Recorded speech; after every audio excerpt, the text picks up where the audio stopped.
You're at a family gathering. It's not even that loud. People are laughing, someone's telling a story across the room, a child is asking you a question, your phone buzzes in your pocket, and in the kitchen, someone just dropped a pan. None of this is dramatic. None of it is dangerous. But somewhere inside your chest, something tightens. Your thoughts start to blur. You smile and nod, but internally, you're already calculating the fastest route to a quiet room, a bathroom, anywhere. And later, when you finally get home, you collapse, not from physical exhaustion, but from something you can't quite name. If you've ever felt this way, you've probably wondered what's wrong with you. Why can other people handle noise, crowds, and chaos without flinching, while some of us feel like we're drowning in stimulation that everyone else seems to swim through effortlessly? But here's what's actually happening, and it might change how you see yourself. Overstimulation, at its simplest, is when there are too many inputs coming in at once for your mind to sort through smoothly. It's not about weakness. It's about capacity meeting its limit. But sometimes, the strangest part isn't the overwhelm itself. It's the contradiction. Some people can focus for hours in complete silence, diving so deep into a project that time disappears. And yet those same people fall apart in a mildly noisy coffee shop. That doesn't seem to make sense until you understand what's really going on underneath. We'll come back to that. And sometimes, it's not even loud environments that cause the problem. It's something much quieter. Something that has nothing to do with sound at all. We'll get there too. First, let's start with something that might feel like relief. There's nothing broken here. For many people who experience this, the brain is simply processing more. Not better, not worse, more. Think of the mind as a computer with a certain amount of working memory. Some people's systems are built to let most background information slide past without registering it. Sounds, lights, movement, social cues, they filter automatically, like a spam folder catching irrelevant emails before they ever hit the inbox. But for others, that filter is thinner, more porous. It lets more in. And that means the mental inbox fills up faster. Not because of weakness, not because of drama, but because the brain is doing more work with every passing second. One reason overstimulation hits so hard for some people is that sensory input simply registers more loudly in their system. The buzz of fluorescent lights, the hum of a refrigerator, the texture of a tag against the skin, these things don't fade into the background the way they might for others. And while one of them might be manageable, the accumulation of dozens of small inputs throughout a single hour creates a kind of overflow. It's not about any single thing being too much.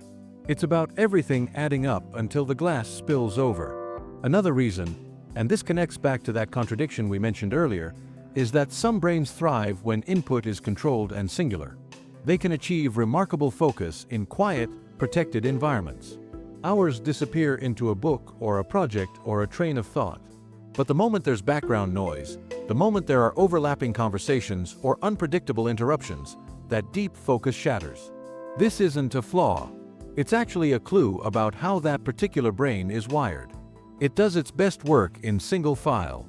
And there's often a flip side to this sensitivity that doesn't get talked about enough.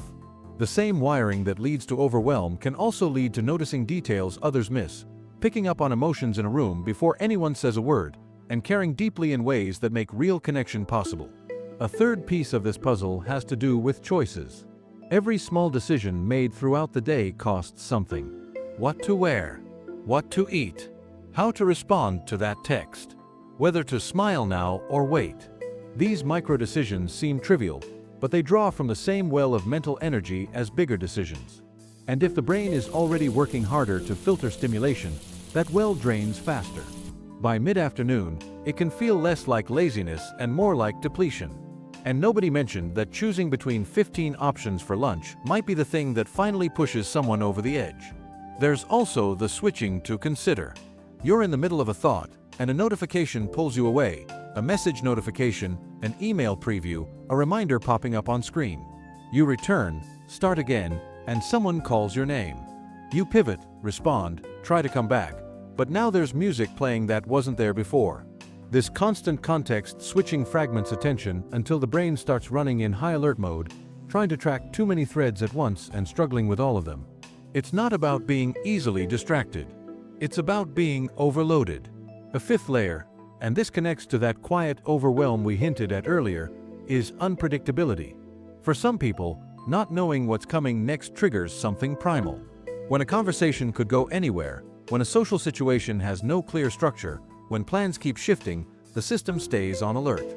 And alert mode is expensive. It burns through reserves even when nothing bad actually happens. That low-grade tension isn't irrational. It's an energy tax that not everyone is charged. And finally, there's the performance. The invisible labor of acting normal. Picture being at dinner with friends. Part of you is genuinely enjoying the connection. But another part is monitoring. Am I talking too much? Too little? Did that joke land? Should I make eye contact now? This constant self-surveillance isn't vanity. It's adaptation. Somewhere along the way, many people learn that their natural responses aren't quite right, that they need to manage their output to fit in. And managing is exhausting. Some people get to just exist in social spaces. Others have to perform existence. That's a very different experience. Put simply, some people are running extra software in the background just to seem relaxed. So what can someone do with all of this? Not to fix themselves, because again, nothing is broken, but to move through the world with a little more ease. It starts with environment. Most people who experience overstimulation already know which spaces drain them and which ones restore them. The next step is taking that knowledge seriously. Sitting near the exit at a restaurant isn't antisocial. It's strategic. Choosing the quieter coffee shop, even if it's farther away, isn't precious. It's self-aware. Buffers matter too. A few minutes of silence between activities, a walk around the block before entering a loud building, even just pausing in the car before going inside. These aren't luxuries. They're transitions. They let the system recalibrate. Without them, the residue of one environment gets carried into the next, and the accumulation builds faster than expected. Imagine this. You're about to walk into a birthday party. You know it's going to be loud, crowded, full of small talk. Instead of rushing from the car to the door, you sit for 2 minutes. You take a few slow breaths. You remind yourself that you can leave whenever you need to.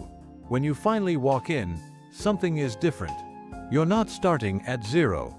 You're starting with a small buffer already in place. There's also power in pre-deciding. Before a social event, it can help to set a quiet internal boundary. Stay for 90 minutes, then check in.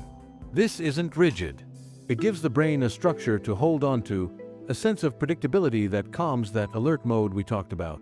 Knowing there's permission to leave makes it easier to stay.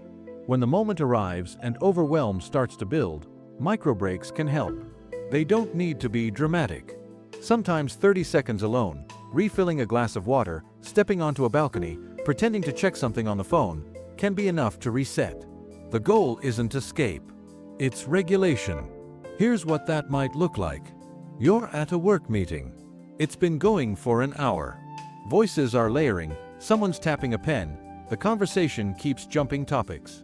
Instead of white-knuckling through the next 30 minutes, you excuse yourself for a moment. In the hallway, you take 3 slow breaths. You notice your feet on the floor. When you return, the room hasn't changed, but something internal has shifted. You bought yourself just enough space to finish. The one input at a time principle helps too. When possible, reduce the layers. If having a serious conversation, turn off the music. If working on something demanding, close the tabs that aren't needed. This isn't about being incapable of multitasking. It's about acknowledging that some brains do their best work when information comes in single file. Boundary scripts are useful to keep in your back pocket. Simple phrases that don't require explanation. I'd love to, but I need a quiet night. I'm going to step outside for a minute. Let me think about that and get back to you. These aren't rejections. They're maintenance. And the people who matter tend to understand that. Recovery rituals are personal, but they're not optional. Maybe it's a podcast in a dark room. Maybe it's sitting with a pet. Maybe it's a long shower or a familiar show that's been watched 100 times. Whatever it is, protect it. That recovery time isn't indulgence. It's the thing that makes everything else possible. Sensory anchors can help in the moment too. Small, grounding objects, or habits that bring attention back to the body when the mind starts to spin. A textured ring to touch. A breath pattern that's been practiced. A scent that signals calm. These aren't magic, but they're cues. They tell the nervous system, it's okay, you're here, you're not in danger. But here's where it gets nuanced. There's a difference between healthy boundary setting and avoidance that slowly shrinks a life. Healthy boundaries expand capacity over time. They allow engagement with the world from a place of stability instead of depletion. But avoidance, the kind that makes the comfort zone smaller each year, the kind that leads to canceling plans not because rest is needed, but because rest has become the only place that feels safe, that's something worth being honest about. If the world is getting smaller and peace isn't growing, it might be time to gently stretch again. Not because anyone owes the world their presence, but because everyone deserves more than a life lived in retreat. It's not about forcing discomfort. It's about noticing when protection becomes a cage.